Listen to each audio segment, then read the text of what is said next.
Hello everyone, welcome back to my channel. आइए देखते हैं गंगा नदी तंत्र क्या होता है। ठीक है, तो ये ज्योग्राफी का बहुत ही इंपॉर्टेंट टॉपिक है। अगर आपने गंगा नदी तंत्र के बारे में नहीं जाना है तो इस वीडियो में अंत तक बने रहेगा। मैं इस टॉपिक से रिलेटेड जितने भी इंपॉर्टेंट बातें इस वीडियो में कवर करूँगी, डिटेल में आपको बताऊँगी, ताकि आने वाले दिनों में आपके एग्ज़ाम में अगर इस टॉपिक से कोई भी क्वेश्चन उठता है तो आपका हो जाएगा। ठीक है, इस वीडियो को देखने के बाद आपको इस टॉपिक को पढ़ने की ज़रूरत नहीं पड़ेगी। तो आइए वीडियो को स्टार्ट करते हैं।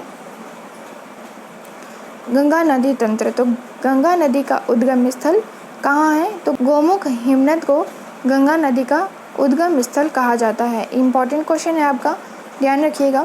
किन दो नदियों के संगम देवप्रयाग के बाद यह गंगा नदी कहलाई है? तो भागीरथी और अलकनंदा के संगम को हम देवप्रयाग कहते हैं, इसी को हम गंगा नदी कहते हैं। जो इसका संगम है उसे हम देवप्रयाग कहते हैं, और इस नदी के भागीरथी और अलकनंदा जो मिलकर बनी है उसको हम गंगा नदी कहते हैं।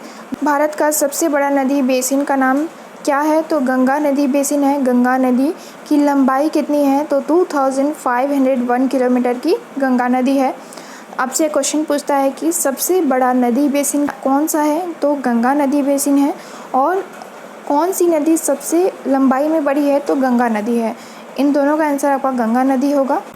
भारत की बृहत्तम नदी का नाम क्या है? तो गंगा नदी है। गंगा नदी को बांग्लादेश में किस नाम से जाना जाता है? पद्मा नाम से जाना जाता है। बहुत ही इंपॉर्टेंट क्वेश्चन है, मैंने भी कई बार ये क्वेश्चन फेस किया है कि गंगा को बांग्लादेश में किस नाम से जानते हैं? तो पद्मा नाम से जानते हैं। ध्यान रखिएगा आप। भारत की बृहत्तम नदी लंबाई में गंगा है, सबसे लंबी नदी गंगा है।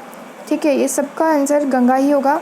गंगा ब्रह्मपुत्र द्वारा निर्मित विश्व के सबसे बड़ा डेल्टा का नाम क्या है? तो सुंदरवन डेल्टा है। तो गंगा और ब्रह्मपुत्र द्वारा निर्मित है विश्व की सबसे बड़ी डेल्टा सुंदरवन डेल्टा है। ठीक है, यमुना नदी कहाँ से निकलती है? तो यमुनोत्री हिमनद से निकलती है। यमुना नदी कितनी लंबी है? तो 960 किलोमीटर की है। यमुना नदी गंगा में किस स्थान पर मिलती है? तो इलाहाबाद में मिलती है। यमुना नदी जो है वो गंगा नदी से इलाहाबाद में मिलती है। तो इलाहाबाद के संगम को लोग देखने जाते हैं। गंगा और यमुना का संगम है वहाँ पे। किस नदी को प्रारंभ में अरुणा नदी के नाम से जाना जाता था? तो कोसी नदी को जानते थे। सबसे अधिक पथ परिवर्तन करने वाली नदी कौन सी है? तो कोसी नदी है। सबसे ज़्यादा जो अपना रास्ता बदलती है वो कोसी नदी है, और कोसी नदी को हम पहले प्रारंभ में अरुणा नदी के नाम से जानते थे। बंगाल का शोक किसे कहते हैं? किस नदी को कहते हैं? तो दामोदर नदी को बंगाल का शोक नाम से जाना जाता है। अरावली पर्वत श्रृंखला किस नदी प्रणाली से द्विविभाजित होती है? तो चंबल और साबरमती। किस नदी को बिहार का शोक कहा जाता है? तो कोसी नदी को बिहार का शोक कहा जाता है। चंबल नदी की लंबाई कितनी है? तो 960 किलोमीटर की है। तो ये थी गंगा नदी तंत्र के बारे में कुछ इंपॉर्टेंट पॉइंट्स। आई होप सारे पॉइंट आपको क्लियर हो गए होंगे। जितने भी पॉइंट मैंने आपको बताए बहुत ही इंपॉर्टेंट है। प्रीवियस जितने भी गवर्नमेंट एग्ज़ाम आपके होते हैं इसमें आए हुए क्वेश्चन हैं, तो आप इसको नोट कर लीजिए अपने नोट्स में, ताकि आप इसको ईजिली याद कर पाएँ। ठीक है, वीडियो अच्छा लगा हो तो लाइक कर दीजिए।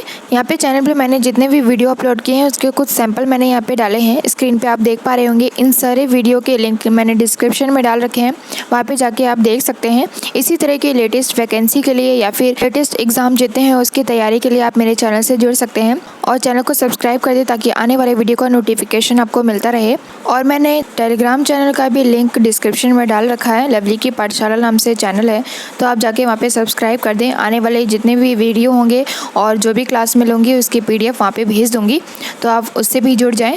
मिलते हैं नेक्स्ट वीडियो में नेक्स्ट अपडेट के साथ। Thank you.